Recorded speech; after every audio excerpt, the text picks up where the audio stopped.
नित्यानन्दकरी वराभयकरी सौन्दर्यरत्नाकरी निर्धूता किल घोरपावनकरी प्रत्यक्षमहेश्वरी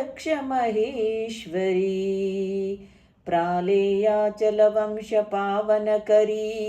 काशीपुराधीश्वरी भिक्षां देहि कृपावलम्बनकरी मातान्नपूर्णेश्वरी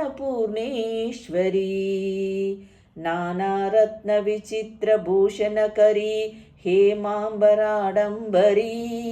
मुक्ताहारविलम्बमानविलसत् वक्षोजकुम्भान्तरी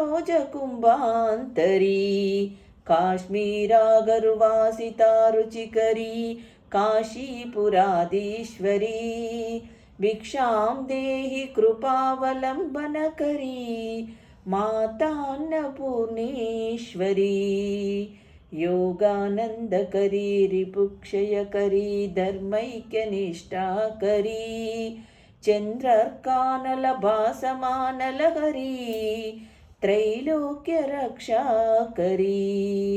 सर्वैश्वर्यकरी तपः फलकरी काशीपुराधीश्वरी भिक्षां देहि कृपावलम्बनकरी मातान्नपूर्णेश्वरी माता अन्नपूर्णेश्वरी।